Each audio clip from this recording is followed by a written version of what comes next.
जय हिंद दोस्तों, मैं प्रिंस आपका स्वागत करता हूं रोजगार की राह पर। तो आप सभी कैसे हैं? उम्मीद है बहुत अच्छे होंगे और अपनी पढ़ाई को निरंतर वे में कर रहे होंगे। तो आप हम लोग पढ़ रहे हैं, क्या पढ़ रहे हैं? हम पॉलिटी। पॉलिटी में हमारे जो हम क्या पढ़ रहे थे, फंडामेंटल राइट्स पढ़ रहे थे। और आज हमारी जो फंडामेंटल राइट्स की कौन सी क्लास होने वाली है, तो वो थर्ड क्लास होने वाली है। भाई थोड़ा बड़ा टॉपिक है, और बड़ा टॉपिक है तो इसलिए हम जो है इसमें तीन मैंने क्लासेस रखी हैं भाई, तीन क्लासेस, ताकि आपको अच्छे से समझ में आए। और इससे कहीं ना कहीं जब बहुत बहुत ज़्यादा मोस्ट इंपॉर्टेंट टॉपिक भी है, किसी ना किसी एग्जाम में हर किसी क्वेश्चन जरूर बनते हैं इससे। कोई ऐसा एग्जाम नहीं है जो इससे क्वेश्चन ना पूछे जाते हो, इसलिए मैंने इसको थोड़ा बड़ा भी रखा है। और संभावना है कि आपको हर उसमें एग्जाम में देखने को मिलेंगे यहाँ से मूल अधिकारों से। तो अब हम देखते हैं, कुछ हमारे अंदर कमियां हैं, कुछ दूसरे के अंदर कमियां हैं। तो मैं आपको ये थोड़ी सी बातें बता देता हूँ, उसके बाद में हम क्लास की तरफ चलेंगे। कि यार अब जैसे हम बात करें, धूल चेहरे पर थी और हम शीशा साफ करते रहे। इसका मीन्स ये होता है कि भाई गलतियां तो हम कर रहे थे, लेकिन हमेशा हम दूसरों की गलतियां निकालने में लगे रहते हैं। तो कभी कभी अपने को भी अपनी गलतियों को पहचानिए, और उन गलतियों को हो सके तो दोबारा गलती ना हो। कि भाई आप बार बार एक ही गलती को दो बार करेंगे तो बड़े कहीं ना कहीं आप पीछे रह जाएंगे। और ये बात पढ़ाई में भी अप्लाई हो सकती है, आपके जीवन के व्यक्तित्व या किसी की बात करें उसमें भी अप्लाई हो सकती है। तो आप कोशिश करें एक गलती को कभी दो बार ना करें, एक गलती जो आप कर चुके हैं पहले, और उन गलतियों से सीखें और आगे बढ़ते, निरंतर आगे बढ़ते रहें। तो चलिए आज हम शुरू करते हैं। क्या करते हैं हम आज शुरू? तो हमारी क्लास होने वाली मूल अधिकार की क्लास नंबर थर्ड। तो क्या पढ़ रहे थे जी? हम पढ़ रहे थे मूल अधिकार में, हमने कहाँ तक पढ़ लिया था? हमने पढ़ लिया था जी धार्मिक स्वतंत्रता का अधिकार। जो हमारा आज पांचवा जो अधिकार था वो कौन सा था? संस्कृति, संस्कृति एवं शिक्षा संबंधी अधिकार। शिक्षा संबंधी अधिकार। इसमें कौन कौन से आर्टिकल आते हैं जी? इसमें आते हैं आपके आर्टिकल, कौन कौन से आते हैं इसमें? आर्टिकल 29 और 30। तो ये पांचवा अधिकार है हमारा, क्या जी? संस्कृति एवं शिक्षा संबंधी अधिकार। किस किस को अधिकार है? तो वो जैसे आर्टिकल 29 में क्या बताया गया आपको? आर्टिकल 29 में बताया गया, हम बात करते हैं आर्टिकल 29। अल्पसंख्यकों के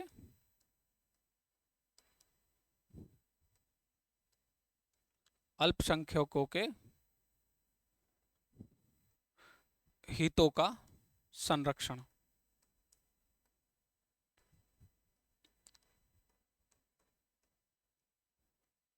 क्या है जी? अल्पसंख्यकों के हितों का संरक्षण। पहले तो मैं आपको बता दूं कि हमारे देश में अल्पसंख्यकों की परिभाषा क्या है। अब जो माइनॉरिटी में कौन है और मेजॉरिटी में कौन है? जैसे हम बात करें मुस्लिम, मुस्लिम समुदाय, सिख, ईसाई और पारसी, ये किस में आते हैं? हमारे अल्पसंख्यक में आते हैं। और मेजॉरिटी में कौन आते हैं? जैसे हिंदू धर्म की बात करते हैं तो वो मेजॉरिटी में आते हैं। और माइनॉरिटी में कौन आते हैं?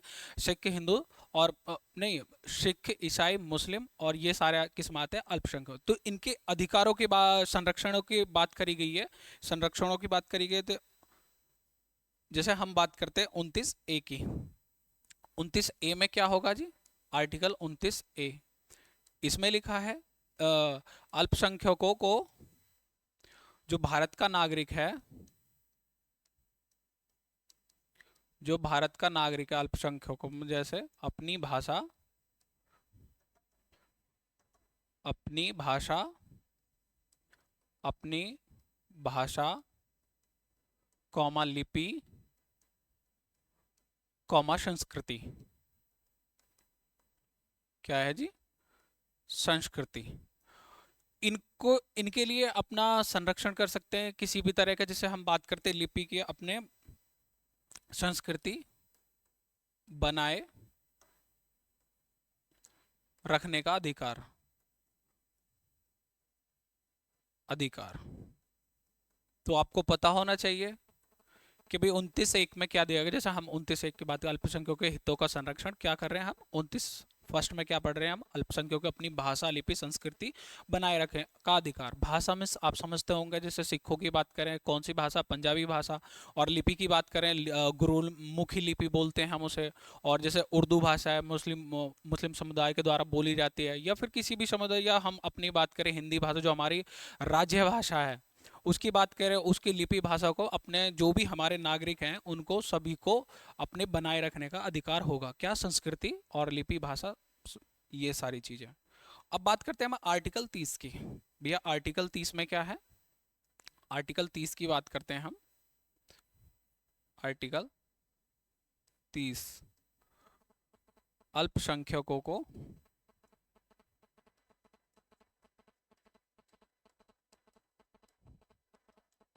अल्पसंख्यकों को अपने शिक्षण व शिक्षण संस्थानों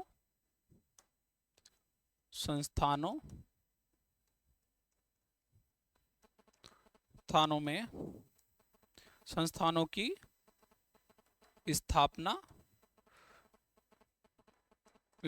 या प्रशासन का अधिकार।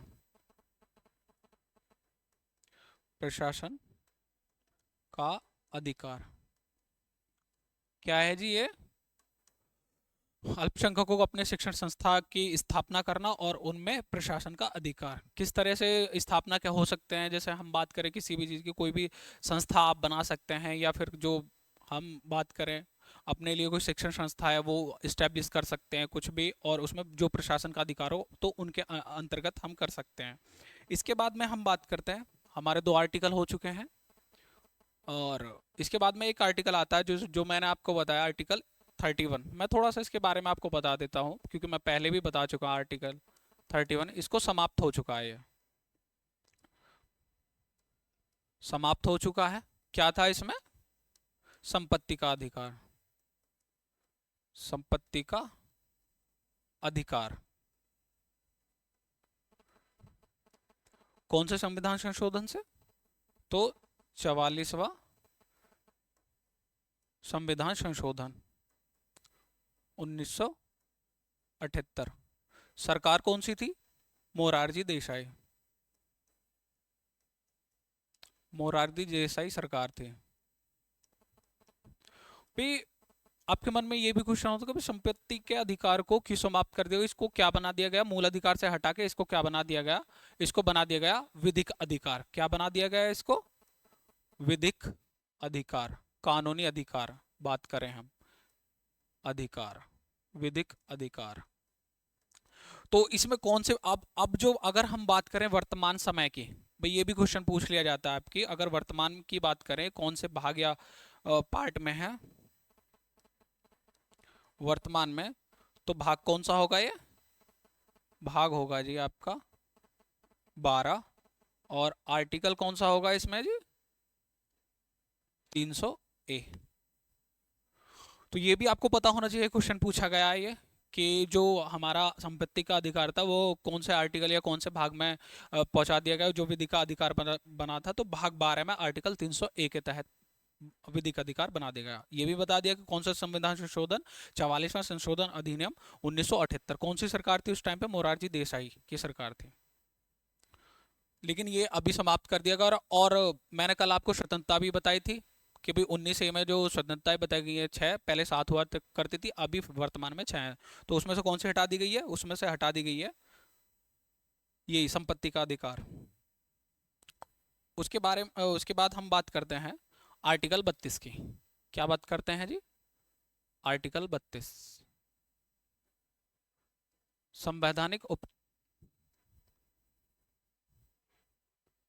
संवैधानिक उपचारों का अधिकार।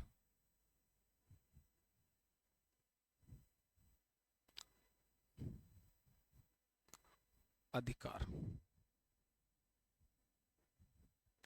ये आपको पता होना चाहिए। मान लीजिए कि आपके जो फंडामेंटल राइट्स हैं, ये कौन सा होगा हमारा राइट्स? ये वैसे तो 7वां होगा, लेकिन मूल अधिकार अगर वर्तमान की बात करें तो 6ठा होगा।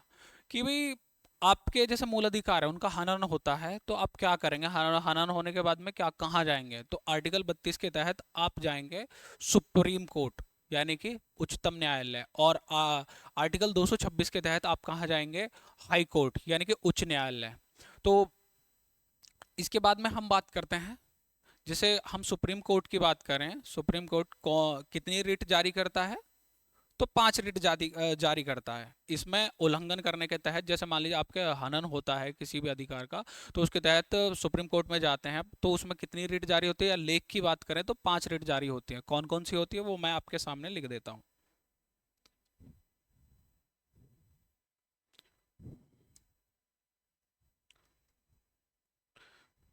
नंबर 1, बंदी प्रत्यक्षीकरण। क्या है जी? बंदी प्रत्यक्षीकरण। नंबर 2, परमादेश।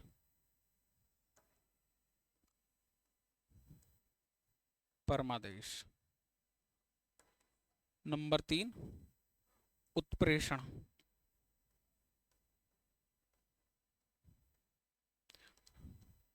नंबर 4, थोड़ा ऊपर कर देता हूं मैं इसे,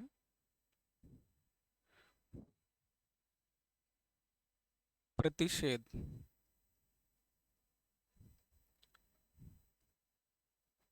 नंबर 5, अधिकार प्रक्षा।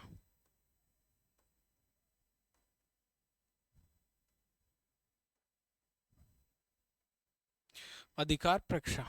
तो ये हमारी 5 रिट हैं जो आर्टिकल 32 के तहत हम बात करें। सुप्रीम कोर्ट कौन से आर्टिकल 32 के तहत ये 5 रिट जारी कर सकता है? और अगर बात करें हम आर्टिकल 26, आर्टिकल 226 के तहत किसको अधिकार है? हाई कोर्ट को, यानी कि उच्च न्यायालय को। तो ये ही 5 रिट वो भी जारी कर सकता है, और इनके न्यायिक क्षेत्र में होना चाहिए। अगर इसकी बात करते हैं हम, इसके बाद में हम बात करते हैं कि बंदी प्रत्यक्षीकरण क्या है। नंबर 1,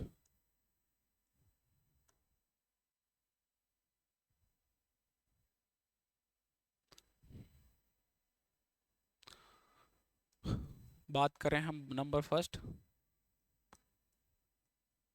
बंदी प्रत्यक्षीकरण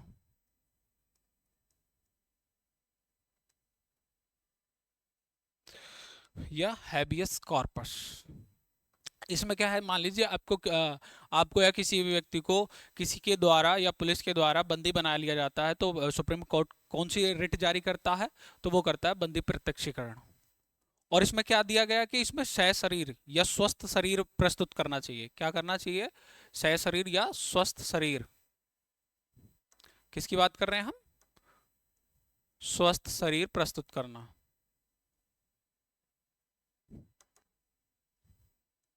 स्वस्थ शरीर प्रस्तुत करना। क्या बताया मैंने आप लोगों को? स्वस्थ शरीर। मान लीजिए आपको किसी किसी बंदी बना लिया जाता है, या फिर पुलिस आपको पकड़ लेती है किसी कारणवश। तो आपको संदेह के तौर पे क्या आपको पकड़ लिया, उसके बाद में आपको एक रिट, मान लीजिए आप जाते हैं सुप्रीम कोर्ट के तहत, क्या आपको सुप्रीम कोर्ट कौन सी वो करता है रिट जारी? तो वो करता है बंदी प्रत्यक्षीकरण कि भी आपका जो सह शरीर या स्वस्थ शरीर प्रस्तुत होना चाहिए। कहाँ होना चाहिए? कोर्ट में होना चाहिए, हाजिर करना चाहिए उन लोगों को। उसके बाद में बात करते हैं हम परमादेश की। नंबर 2 क्या है? परमादेश।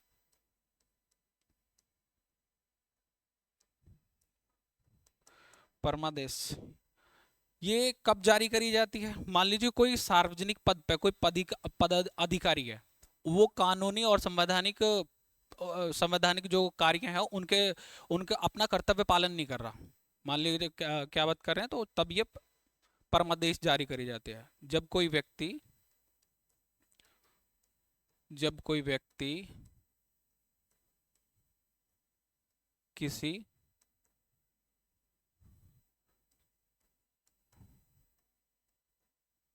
सार्वजनिक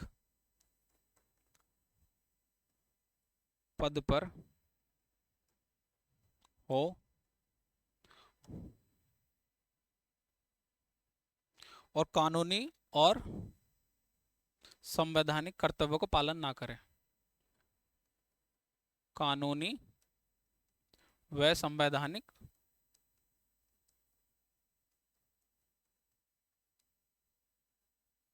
कर्तव्यों का पालन ना करें। कि भी आप किसी सार्वजनिक पद पे, यानी कि हम बोले गवर्नमेंट सर्वेंट जो होते हैं, आप गए, आपको उसने बोला कि भाई कुछ हमें ले दे के कर लीजिए इस तरीके से, कोई किस तरीके से, तो वो अपना पालन नहीं कर रहा, वो उल्लंघन कर रहा, किसका, कानून का उल्लंघन कर रहा, तो आप कहाँ जा सकते हैं? सुप्रीम कोर्ट जा सकते हैं। सुप्रीम कोर्ट कौन सी वो करता है, वो रिट जारी करेगा, वो करेगा परमादेश, यानी कि परम है जो आदेश सुप्रीम कोर्ट के द्वारा दिया जाता। इसके बाद में हम बात करते हैं किसकी जी? प्रतिषेध की। थर्ड, प्रतिषेध। थर्ड कौन सी आती है हमारी? प्रतिषेध। प्रतिषेध, इसको हम क्या बोलते हैं? रक्षात्मक रिट।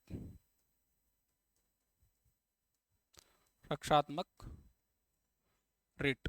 रक्षात्मक क्यों बोलते हैं? मान लीजिए कोई अधीनस्थ न्यायालय में आपका केस कोई पेंडिंग है किसी तरह से, आपको पता चलता है कि भाई कोई जो न्यायिक क्षेत्र से बाहर काम करना चाहता है, तो न्यायिक क्षेत्र से बाहर काम करने का आप उसके बाद में आप सुप्रीम कोर्ट में जाते हैं, तो वो सुप्रीम कोर्ट आदेश देता है कि भाई इस केस को हस्तांतरित कर दिया जाए। हमारे लिए भी हो सकता है, मान लीजिए सुप्रीम कोर्ट के लिए भी हस्तांतरित किया जा सकता है, या हाई कोर्ट के लिए भी हस्तांतरित किया जा सकता है। तो क्या होगा इसमें? जब कोई अधीनस्थ न्यायालय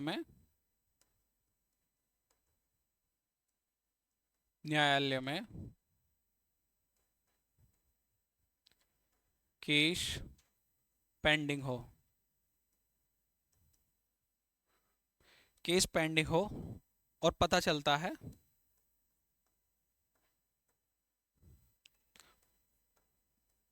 कि न्यायिक क्षेत्र से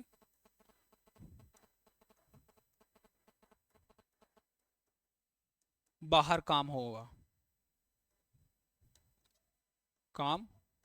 सकता है, तब इस रिट को जारी किया जाता है। किसको? तो मैंने आपको बताया कि अधीनस्थ न्यायालय जो केस पेंडिंग चलता है उसमें न्यायिक क्षेत्र से बाहर का, मान लीजिए कोई भी जज है भी अधीनस्थ न्यायालय का, वो न्यायिक क्षेत्र से बाहर कैसे, मतलब कि आपको आपके उसमें केस में पेंडिंग और बाहर से कोई रिश्वतखोरी गई या कोई रिश्तेदार निकल गया या उसका कुछ निकल गया, तो ऐसे न्यायिक क्षेत्र के बाहर किया जाता है, तो उसके रेट में क्या, कौन सी रेट जारी हो सकती है? तो वो हो सकती है प्रतिषेध। इसके बाद में हम बात करते हैं उत्प्रेषण। उत्प्रेषण कौन सी आती है ये रेट? Fourth rate.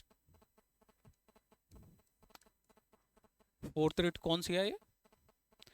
उत्प्रेषण।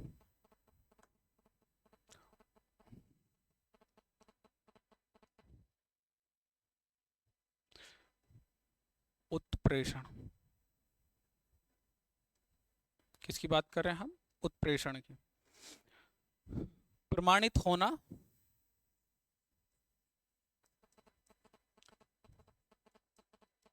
होना या सूचना देना।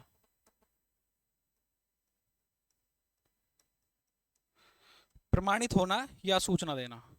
मान लीजिए कोई भी जैसे निचली अदालत है, उसमें कोई प्रॉब्लम आ रही है, कि जैसे उसके केस को आदेश देता है कि भी ये भी हमारा, ये दोनों प्रतिषेध और उत्प्रेषण सेम सेम सी हैं, लेकिन इसमें क्या है, इसमें प्रमाणित होना और सूचना देना होता है, और इसमें यहाँ केस चल रहा हो तब रिट जारी करी है, कि चल रहा हो उसके बीच में, लेकिन यहाँ कैसे हो सकता है, बाद में भी हो सकता है, इसका जब समाप्त हो जाता है, यानी कि कोई केस समाप्त हो जाता है उसके बाद में हस्तांतरित किया जाता है। प्रमाणित होना या सूचना देना उसके, जैसे जब हम बात करें निचली अदालत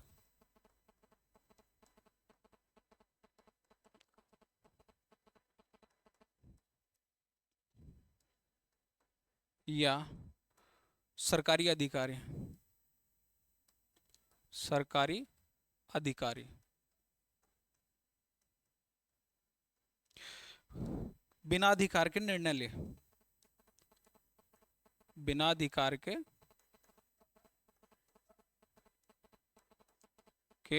निर्णय ले। भाई कोई भी हो, जब निचली अदालत हो या फिर कोई सरकारी अधिकारी बिना अधिकार के निर्णय लेगा और उसको पता चलेगा भी ये हमारे उसमें नहीं आती है, तो कोई सुप्रीम कोर्ट में जा सकते हैं, किसके, कौन सी रिट जारी होगी? उत्प्रेषण की। ये ये दोनों सेम हैं, इसमें आप देख सकते हो जो प्रतिषेधा और प्रेषण सेम सेम सी होती है, लेकिन इसमें केस चल रहा हो और करंट में, और इसमें आपका समाप्त हो गया हो, यानी कि समाप्त उसमें फैसला दे दिया हो, तब ये जारी करा जाता है सुप्रीम कोर्ट के लिए। इसके बाद में हम बात करते हैं अधिकार प्रेक्षा। पांचवी रिट कौन सी आएगी हमारी? अधिकार प्रेक्षा। या पांचवी कौन सी आएगी जी? अधिकार प्रेक्षा, या फिर क्यू वारंटो। अधिकार प्रेक्षा। इसमें क्या है जी? ये आम जनता के लिए होती है। किसी सरकारी पद मान लीजिए कोई सरकारी पद है, उसका बहाल ना होना, तो ये आम जनता के लिए होती है। आम जनता किसी के भी लिए हो सकती है, आम जनता के लिए जो सरकारी पद है, हम बात करें किसी व्यक्ति के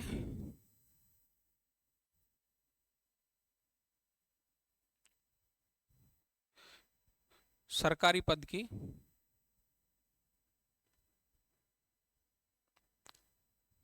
दावेदारी करना,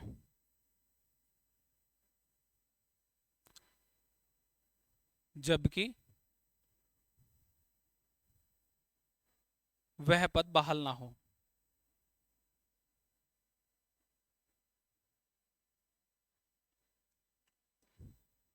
बहाल ना हो। तो ये क्या हो गया? जैसे हम किस पे होता है, जैसे कोई भी है सरकारी पद पे होता है, उसमें आपको पता चलता है कि भाई सरकारी पद है, आप उस पर आम जनता के लिए कोई भी इसमें रिट जारी कर मतलब कि पिटिशन डाल सकता है, किसमें? सुप्रीम कोर्ट में। तो इसमें अधिकार प्रेक्षक के द्वारा बताया जाता है भाई किसी व्यक्ति के सरकारी पद की कोई दावेदारी करता है जबकि वो पद उस पर बहाल नहीं है। तो चलिए इसके बाद में मैं आपको बता देता हूँ एक जनहित याचिका के बारे में, PIL जिसे हम बोलते हैं, पब्लिक इंटरेस्ट लेजिस्लेशन। क्या है जी? PIL, पब्लिक इंटरेस्ट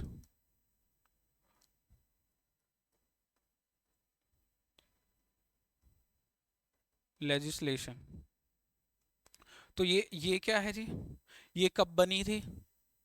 ये बनी थी 1985 में। इसके जनक कौन जाने जाता है? PN भगवती। कौन है जी? PN भगवती। PN भगवती जी, ये कौन थे? सुप्रीम कोर्ट के जज थे एक। तो PIL के किसके लिए? जैसे PIL हम बात करते हैं पब्लिक इंटरेस्ट लेजिस्लेशन, ये किसी भी समाचार पत्र या फिर न्यूज़पेपर, हम किसी भी न्यूज़पेपर की बात करें या किसी एक पत्र के द्वारा, सिंपली पत्र के द्वारा कोई भी लिख के डाल सकता है। और ये किसके लिए होगी? कोई भी सार्वजनिक चीज़ होती है, आपके पर्यावरण से रिलेटेड होती है, कुछ भी चीज़ हो सकता है, तो ये आप सिर्फ पत्र के माध्यम से हो सकता है। किसी भी न्यूज़पेपर में कोई आर्टिकल आ गया, वो हमारे पर्यावरण से संबंधित है कि भाई इसमें प्रदूषण बहुत ज़्यादा हो रहा, तो उसमें सुप्रीम कोर्ट अपनी राय रख सकता है, अपना आदेश जारी कर सकता है कि इस चीज़ को जल्द से जल्द समाप्त करा जाए या इस चीज़ को ख़त्म करा जाए। ये दोनों, अगर इनकी बात करते हैं, हम इनकी बात करते हैं, दोनों के आपस में चर्चा कर लेते हैं, जैसे क्यू वारंटो की और PIL की। जैसे क्यू वारंटो की हम बात करते हैं, इसके जनक कौन है? इसकी संविधान सभा। संविधान सभा इसकी जनक है। और PIL की बात करें हम, जैसे PIL, इसके जनक कौन है?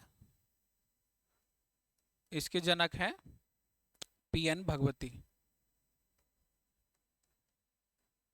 PN भगवती जी। इसमें क्या होगा? इसमें न्यायालय में उपस्थित होना होगा। न्यायालय में उपस्थित होना। अगर इन दोनों की तुलना करें हम, और इसमें क्या होगा जी? इसमें ये होगा, इसमें किसी भी समाचार पत्र या खाली पत्र की बात कर लेते हैं हम, पत्र या फिर कोई लेख, इनके द्वारा भी इसमें न्यायालय में कार्रवाई की जा सकती है। इसमें न्यायालय में जाने की कोई ज़रूरत नहीं, आप जहां भी बैठे हैं वहीं से आप ये काम कर सकते हैं, पत्र लिख के कि भी आपको ये दिक्कत आ रही है। तो आप ये इन दोनों में हमने देखा ये सारी चीज़।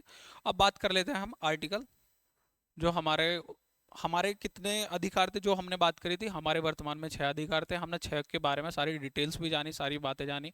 और इसमें जो मूल अधिकारों में और कौन कौन से रहे, जैसे कि 33 रह गया, 34 रह गया, 35 रह गया, आर्टिकल 33। 33 की बात कर लेते हैं हम। 33 में क्या है? आर्टिकल 33। इसमें क्या है? इसमें बात करते हैं हम जैसे सुरक्षा बलों, सुरक्षा बलों व ब्यूरो के अनुशासन, सुरक्षा बलों व ब्यूरो के अनुशासनों के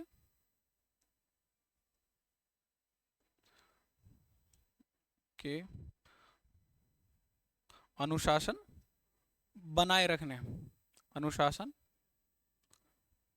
बनाए रखने हेतु मूल अधिकारों का निलंबन,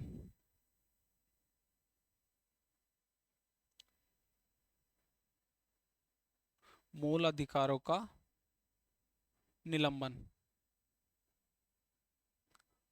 ये क्या है जी भैया जी? आपके मन में ये आएगा क्या? सुरक्षा बल और ब्यूरो अनुशासनों को बनाए रखने हेतु मूल अधिकारों का निलंबन, ये इनके लिए है। मान लीजिए कोई भी अनुशासन, या मान लीजिए कोई भी अनुशासन बनाने के लिए उनके जो उसमें सैन्य अधिकारी की बात करें तो उनके जो अधिकार है उनका निलंबन किया जाता है। उनको कुछ ही अधिकार होते हैं। मान लीजिए भाई कल को वो ही आके खड़े हो गए कि भाई मूल अधिकार है हमारा आनंद हो, तो उनको पहले ही ये सारी चीजें उसमें हमारे संविधान में सम्मिलित कर ली गई है। क्योंकि आर्टिकल 33 में क्या है? सुरक्षा बलों और ब्यूरो में जो अनुशासन बनाए रखने हेतु उनके मूल अधिकारों का निलंबन की बात करी गई है। इसके बाद में हम बात कर लेते हैं आर्टिकल 34। आर्टिकल 34 बात करें हम जैसे मार्शल लॉ। मार्शल लॉ किसके लिए होता है जी? वो होता है सैन्य अधिकारी, जो हमारी आर्मी है। सैन्य शासन की, शासन की परिस्थितियों के,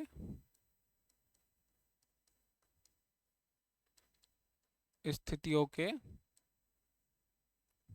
अधिकारों का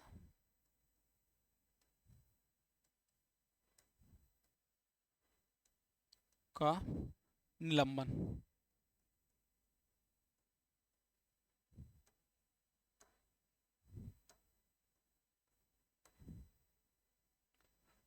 निलंबन भी ये क्या था? सुरक्षा बल, सुरक्षा बलों में भी ये भी आते हैं जैसे एसएससीजीडी के, ये किस में आता है? अर्धसैनिक बल में आते हैं। और मार्शल लॉ किसके लिए होते हैं? जो आर्मी में होते हैं। आर्मी में उनके लिए अलग से वो चलता है, इस पर केस जो चलता है वो मार्शल लॉ के अंदर आता है। इनके जो सैन्य शासन की जो परिस्थितियां, उनके अधिकारों का निलंबन क्यों कहा गया मैंने आपको बता दिया है भाई। मान लीजिए कल को यही ना बोले कि हमारे मूल अधिकारों का हनन हो रहा है तो यही सुप्रीम कोर्ट पहुंच जाए, इसलिए इनके जो अधिकार है उनका कुछ निलंबन किया गया कि हाँ भाई इनके जो कम से कम अधिकार है वो होंगे। क्योंकि इन्हें प्रशासन बनाए रखने की व्यवस्था, व्यवस्था बनाए रखने की जो प्रशासन का व्यवस्था है उसके लिए होता है। इसके बाद में हम बात करते हैं आर्टिकल 35। इसमें बात करें तो हम इसमें क्या है जी? संसद, संसद मूल अधिकारों को, क्या है जी? मूल अधिकारों को,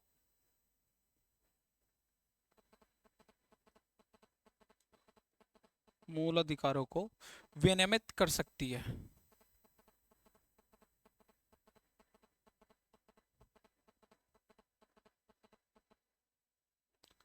मित कर सकती है। क्या करती है? कर सकती है जी विनियमित। कोई भी मूल अधिकार है, मान लीजिए उसमें कुछ जैसे, जैसे मैंने आपको बताया कि 6 से 14 वर्ष के बच्चों के लिए निशुल्क शिक्षा का प्रावधान करा गया है। ये कौन से संविधान संशोधन से जोड़ा गया? 86वें संविधान संशोधन। लेकिन जोड़ता कौन है? हमारी विधायिका। विधायिका कौन है? संसद। संसद में तो यही मान लीजिए कुछ घटाना या बढ़ाना है मूल अधिकारों में, वो कौन काम करेगी जी? हमारी संसद काम करेगी। हमारे मूल अधिकारों को विनियमित करेगा या नियमित करना किसके पास अधिकार है? तो वो संसद के पास अधिकार है। इसके बाद में हम हमारे ये हमने सारे कुछ पढ़ लिए हैं जो हमारा मूल अधिकार थे, फंडामेंटल राइट्स हैं। हमने 3 क्लास में बहुत अच्छी तरीके से हमने इनको पढ़ा, सारी डिटेल्स मैंने आपको बताई, और आपने नोट्स भी नोट कर लिए होंगे, सारी चीज़ अपने नोट्स भी बहुत अच्छे बनाए होंगे। इसके बाद में हमारा जो कल टॉपिक रहेगा, हमारा जो कल टॉपिक रहने वाला है वो कौन सा रहने वाला है हमारा कल टॉपिक, तो मैं आपको बता देता हूँ कौन सा रहेगा कल हमारा टॉपिक। वो रहेगा हमारा नेक्स्ट टॉपिक रहेगा, नेक्स्ट टॉपिक नीति निर्देशक तत्व।